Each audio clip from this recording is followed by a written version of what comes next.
열왕기하 16장 10절에서 16절의 말씀입니다. 우리 함께 읽도록 하겠습니다. 아하스 왕이 아수르의 왕 디글랏빌레셀을 만나러 다메섹에 갔다가 거기 있는 제단을 보고 아하스 왕이 그 제단의 모든 구조와 제도의 양식을 그려 제사장 우리아에게 보냈더니 아하스 왕이 다메섹에서 돌아오기 전에 제사장 우리아가 아하스 왕이 다메섹에서 보낸 대로 모두 행하여 제사장 우리아가 제단을 만든지라. 왕이 다메섹에서 돌아와 제단을 보고 제단 앞에 나아가 그 위에 제사를 드리되 자기의 번제물과 소제물을 불사르고 또 전제물을 붓고 수은제 짐승의 피를 제단에 뿌리고 또 여호와의 앞 곧 성전 앞에 있는 놋제단을 새 제단과 여호와의 성전 사이에 옮겨다가 그 제단 북쪽에 그것을 두니라. 아하스 왕이 제사장 우리아에게 명령하여 이르되 아침 번제물과 저녁 소제물과 왕의 번제물과 그 소제물과 모든 국민의 번제물과 그 소제물과 전제물을 다 이 큰 제단 위에 불사르고 또 번제물의 피와 다른 제물의 피를 다 그 위에 뿌리라. 오직 놋제단은 내가 주께 여쭐 일에만 쓰게 하라 하매 제사장 우리아가 아하스 왕의 모든 명령대로 행하였더라. 아멘.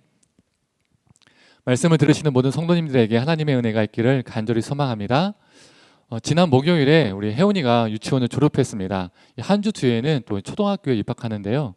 지훈이가 이 초등학교에 입학할 때 책상을 사줬는데 혜원이도 이 책상을 사주려고 하니까 이 방에 이 가구 배치가 좋지 않더라고요. 그래서 기존 가구들과 지훈이 책상만 있을 때는 괜찮았는데 이 혜원이의 책상을 사서 이 빈 공간을 그냥 넣을 경우에 가구 배치가 너무 이쁘지 않고 지저분하고 좁아 보이겠다는 생각이 들었습니다. 그래서 이 방에 있는 모든 가구를 재배치하기로 이렇게 마음을 먹었습니다. 그래서 지난 수요일 밤에 아내와 함께 가구를 옮기기 시작했습니다. 제일 큰 가구가 이 두 책장이었기 때문에 이 책장들부터 이 반대편 벽으로 옮겨야 했습니다. 꽂혀있던 책들을 다 빼서 또 거실로 옮기고 그 후에 책장들을 아내와 함께 반대편 벽으로 옮겼습니다. 그런데 거기서부터 난관에 부딪혔습니다. 이 방바닥이 평평하지가 않아서 책장을 흔들리지 않게 벽에 딱 붙이려니까 이 책장 바닥과 이 방바닥이 붕 떠 있는 거예요. 마치 공중부양하는 것처럼 한 이 정도가 떠 있게 되더라고요. 와, 정말 방바닥이 평평하지 않구나. 그래서 이 책장과 이 방바닥의 틈을 메꾸기 위해서 버리려고 했던 책들을 끼워 넣어서 간신히 이 책장을 벽에 붙일 수가 있었습니다. 그 이후에 아이들이 안 보는 낡은 책들은 버리고 또 지인들 줄 책들은 또 따로 분류하고 나머지 책들은 다시 책장에 이렇게 꽂아놓고 또 사용하지 않는 물건들은 버리니까 새벽이 훌쩍 넘었습니다. 애들이 책을 좋아해서 책이 많다 보니까 책을 분류하는 데만 해도 엄청나게 시간이 걸렸습니다. 2개의 옷장들 그리고 지훈이 책상, 장난감함, 또 리빙함들을 옮겨야 할 것들이 아직도 많이 남아 있었습니다. 그 모든 것들을 정리하면 날이 새도 못 하겠더라고요. 그래서 아내한테 여기까지만 하고 나머지는 틈날 때마다 조금씩 옮기고 정리를 하자 이렇게 말하고 멈췄습니다. 아마 성도님들 중에서도 이사하는 것은 아니지만 가구들을 여기에서 저기로 또 저기에서 여기로 옮겨본 분들도 계실 겁니다. 그런데 가구를 옮기는 것은 단순히 물리적인 이동, 그 이상의 의미를 가지고 있을 때가 많죠. 저희한테는 책장들과 여러 가구들을 옮기는 것은 혜원이의 초등학교 입학 준비였습니다. 또 어떤 분들은 기분 전환을 위해서 가구들을 여기저기로 옮기는 분들도 있고요. 또 어떤 분들은 사랑하는 사람들을 떠나보내고 고인의 물건과 또 가구들을 또 옮기기도 하고 버리기도 합니다. 다 각자 다른 이유로 여러 의미로 가구와 여러 물건들을 옮기고 버리는 경우도 있습니다. 아무 이유 없이 하는 경우는 없는 것이죠. 오늘 본문도 무엇인가를 옮기고 치우고 버리는 이야기가 나옵니다. 오늘 본문은 남유다 왕 아하스 때의 이야기입니다. 그가 왕으로 있을 때 고대 근동을 호령하는 나라는 아수르 제국이었습니다. 이 시기에 북이스라엘과 아람이란 나라가 동맹을 결성했습니다. 왜 동맹을 결성했을까요? 소위 요즘 말로 하면 아수르와 맞짱을 뜨기 위해서 동맹을 맺었습니다. 북이스라엘의 왕 베가는 이 반아수르 정책을 펼쳤던 사람이었습니다. 이 아람도 아수르를요 정말 싫어했어요. 이전에 아수르의 공격을 이미 받은 적이 있었는데 그 공격을 받기 전에는 아람이 그 주변에서는요 나름 위상을 떨쳤던 나라였습니다. 그런데 이 아수르의 공격으로 인해서 아람의 국력이 점점점 쇠약해지기 시작했습니다. 그러니 아람의 입장에서는 아수르를 향해서 이를 바드득 갈 수밖에 없었죠. 이 북이스라엘과 아람은 본래 사이가 안 좋았던 나라인데 이 반아수르 감정 때문에 동맹을 결성했습니다. 그리고 오늘 성경에 나와 있는 기록은 아니지만 실제 역사 속에서 이전에 북이스라엘과 아람 그리고 고대 근동에 있는 주변의 작은 나라들이 연합을 해서 아수르와 이미 전투를 해본 경험이 있었습니다. 그리고 그 전투를 카르카르 전투라고 하는데 이 카르카르 전투에서 누가 이겼을까요? 역사학자들은 아수르가 이긴 것이 아니라 이 동맹국들이 아수르와 싸워서 거의 비등비등했다 또는 이 아수르를 이겼다. 그래서 이 아수르의 남진 정책을 막아냈다라고 보고 있습니다. 그래서 이 두 나라는 그때의 승리를 재현해보자. 그때도 우리가 아수르와 맞짱을 떴는데 이번에도 할 수 있다. 이런 마음으로 동맹을 결성하고 아수르와 전쟁을 준비했던 것이죠. 그런데 신경이 쓰이는 것이 있었습니다. 무엇이 신경이 쓰였을까요? 남유다가 신경이 쓰였습니다. 아수르와 싸우기 위해서는 모든 병력을 위쪽으로 올려야 하는데 그러면 어떻게 되죠? 남쪽 경계가 병력이 약해집니다. 이 기회를 틈타서 남유다가 북이스라엘을 공격하면 큰일 나겠죠. 그러면 어쩔 수 없이 일부 병력을 북쪽에서 남쪽으로 내려보내야 해요. 그러면 아수르와 싸울 병력이 약해집니다. 그래서 아람과 북이스라엘이 이 불안을 해소하기 위해서 어떤 해결책을 냈냐면 남유다에게 너희도 이 연합국에 가입해라. 우리랑 힘을 합쳐서 아수르와 싸우자라고 제안을 합니다. 이 제안에 남유다 왕 아하스가 어떻게 답했을까요? No, 거절을 합니다. 니네나 싸워라. 우리는 아수르와 싸울 생각이 전혀 없어라고 답을 주죠. 이 아람 북이스라엘 이 연합국은 남유다라는 이 불안 요소를 제거하기 위해서 어떤 결정을 했을까요? 남유다가 없어야 아수르와 편하게 싸울 수 있으니까 아수르와 싸우기 전에 먼저 남유다를 공격하고 이 아하스 왕을 폐위시킨 다음에 벤 다부엘이라는 사람을 왕위에 앉히고 남유다를 자신의 휘하에 놓으려고 계획을 했습니다. 그리고 남유다도 연합국에 포함시켜서 아수르와 함께 싸우는 거죠. 이때 아람 북이스라엘 연합국에 의해서 남유다 군사가 12만 명이 죽고 백성 20만 명이 포로로 끌려갑니다.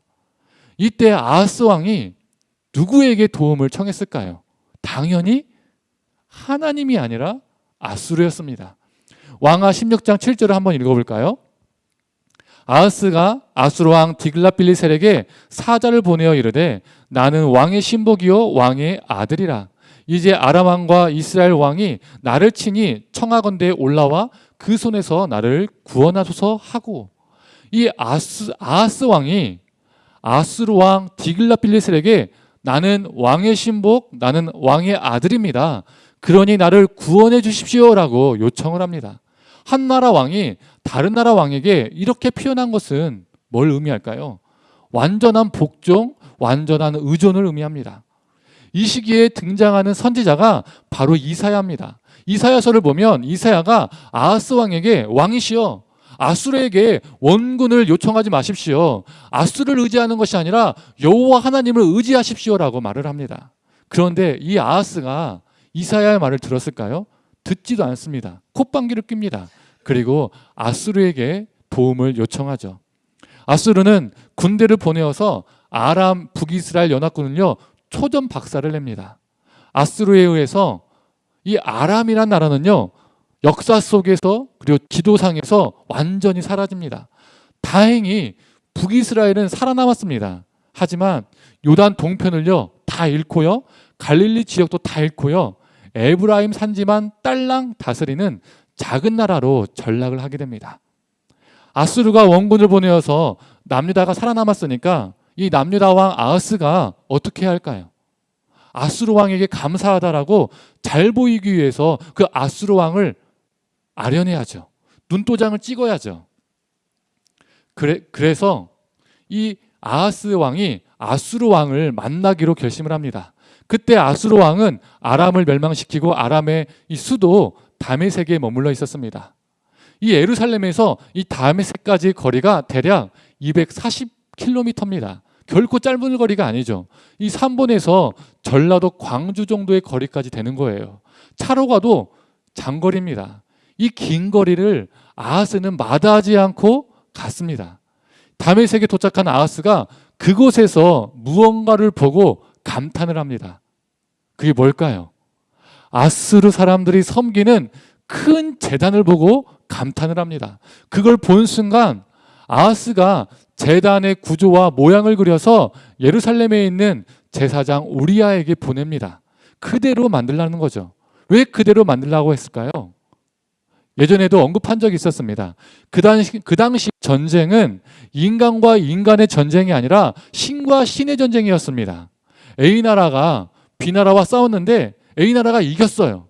그러면 이 A나라의 군사력이 강해서 이긴 것이 아니라 A나라의 신이 강해서 그 B나라를 이긴 것이라고 그 당시 사람들은 믿었습니다. 아수르가 아람을 멸망시키고 북이스라엘도 거의 초토화시켰어요. 아하스는 이 아수르의 큰 제단을 보고 이야, 아수르가 대제국이 된 이유가 여기 있었구나.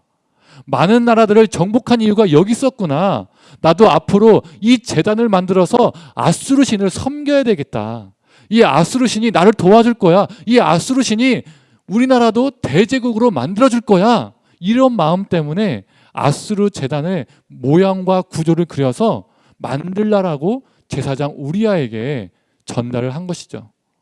이 제사장 우리아도요, 가관입니다. 왕이 이런 명령을 내렸어도 제사장으로서 어떻게 해야 합니까? 왕이 시효 안 됩니다. 우리는 여호와 하나님만을 믿는 민족인데 어떻게 아수르의 신의 제단을 만들 수 있겠습니까? 라고 거부해야 되는데 알겠습니다라고 받아들이는 거예요. 이 아하스 왕이 다시 예루살렘으로 돌아오기 전에 그 제단을요, 이 우리아가 신속하게 다 만들어요. 왕이 도착하면 왕이시여 짜잔 하면서 이 서프라이즈 선물을 주는 것이죠. 우리아는 하나님 중심의 사역을 하는 사람이 아니라 소비자 중심의 사역을 하는 종교인이었습니다. 이 아수르 신의 이 큰 제단은 어디에 놓였을까요? 바로 여호와의 성전에 놓였습니다. 성전에 있는 번제단을 구석에 치워버리고 번제단이 있던 그 자리에 대신 우상제단을 놓았던 것이죠. 오늘 본문 열왕기상 16장 15절을 한번 읽어보도록 하겠습니다. 아하스 왕이 제사장 우리아에게 명령하여 이르되 아침 번제물과 저녁 소제물과 왕의 번제물과 그 소제물과 모든 국민의 번제물과 그 소제물과 전제물을 다 이 큰 제단 위에 불사르고 또 번제물의 피와 다른 제물의 피를 다 그 위에 뿌리라. 오직 노제단은 내가 주께 여쭐 일에만 쓰게 하라 하매. 이게 무슨 말인가요? 이제부터 모든 제사는 무엇을 통해서 드리겠다는 거죠? 모든 제사는 아수르의 제단을 통해서 아수르 신에게 드리겠다는 겁니다. 그리고 저기 치워놓은 노제단, 즉 하나님의 번제단은 주님께 여쭈어 볼 일이 있을 때만 쓰겠다는 거예요. 즉 자기가 필요할 때만 쓰겠다는 겁니다. 여기서 우리가 주목할 단어가 있습니다. 그의 상태를 그대로 보여주는 단어입니다. 뭘까요? 아하스는 여쭈어 볼 때만 제사 드리겠다 이렇게 말한 것이 아닙니다. 어떻게 말하죠? 다시 한번 16장 15절 후반부를 읽어보겠습니다. 오직 노제단은 내가 주께 여쭐 일에만 쓰게 하라. 표준세복역도 한번 읽어보겠습니다. 자막을 한번 보세요. 그 노제단은 내가 주님께 여쭈어 볼 때만 쓰겠소. 여쭈어 볼 때만, 필요할 때만 제사 드리겠다 이렇게 말했어도 가관인데 여쭈어 볼 때만 제사 드리겠다가 아니라 여쭈어 볼 때만 쓰겠다라고 말하고 있습니다. 쓰겠다라는 것은 사용하겠다는 거죠. 필요할 때만 하나님을 사용하겠다는 겁니다. 예배라는 행위로 포장해서 하나님을 쓰겠다는 거예요.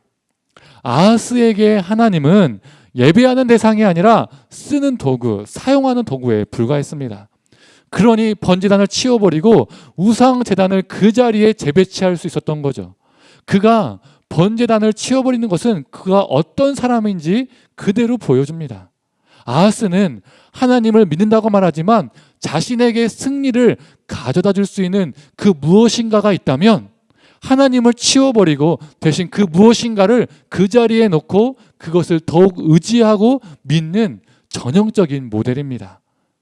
그런데 이게 우리의 모습일 수 있습니다.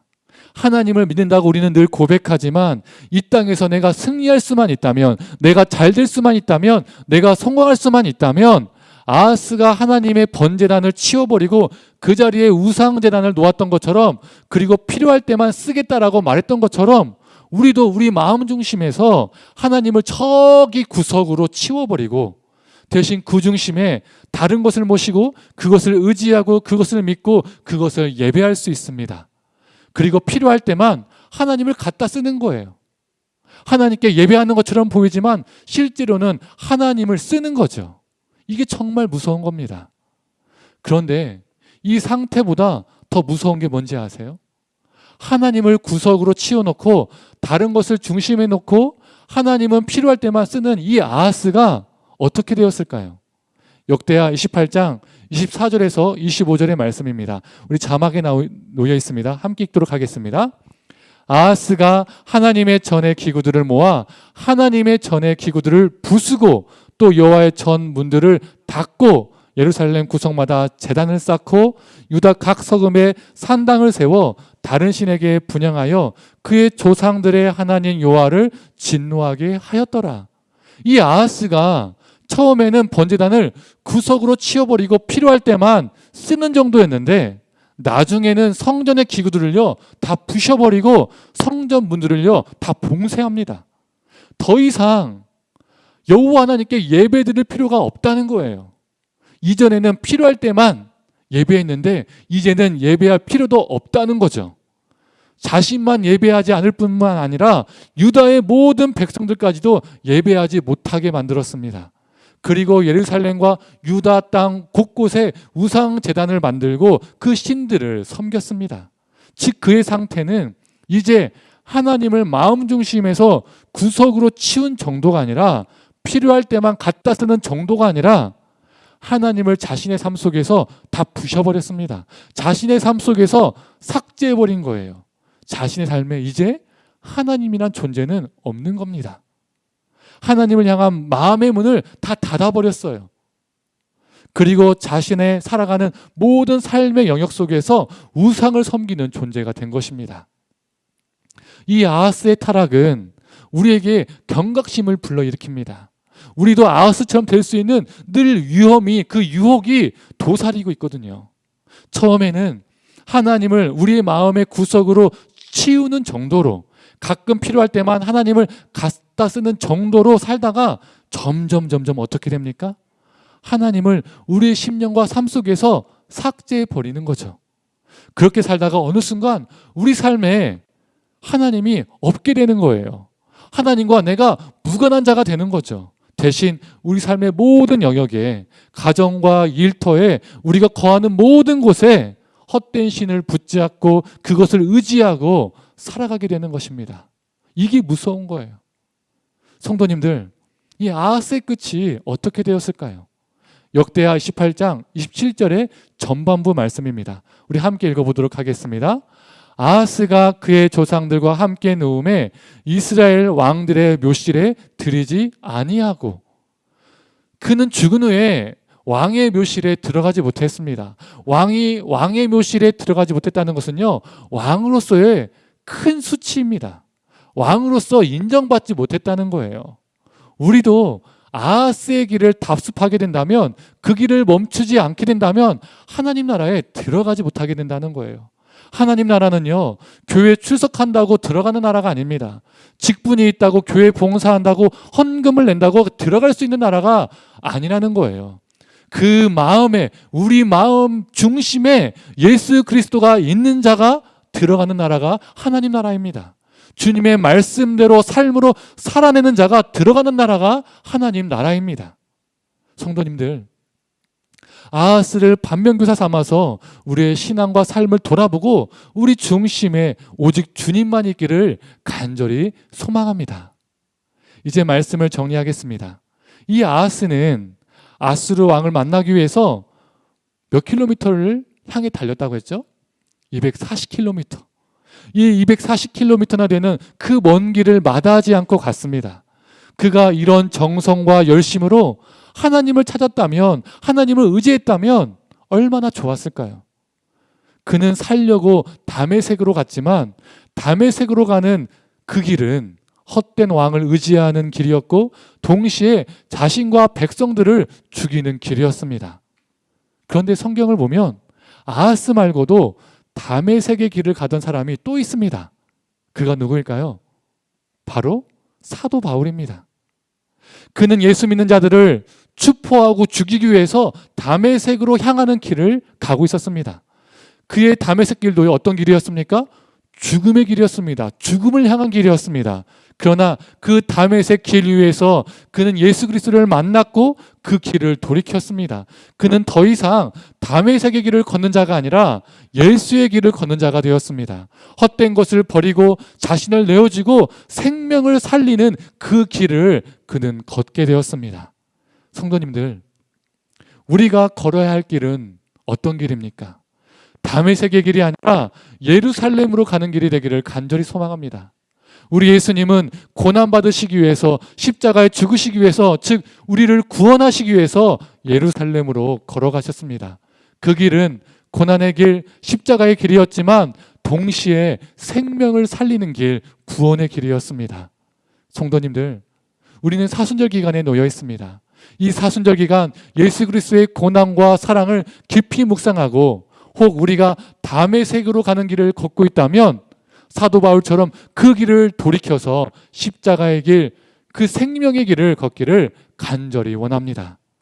우리 중심에 헛된 것이 놓여 있다면 그것들을 제거하고 예수 그리스도로 원위치시키고 우리 주님의 길을 걷는 자, 십자가의 길을 걷는 자, 우리 주님처럼 우리를 내어주고 생명을 살리는 자, 귀한 생명의 도구로 살아가기를 간절히 축원합니다. 함께 이 시간 찬양하고 기도하도록 하겠습니다.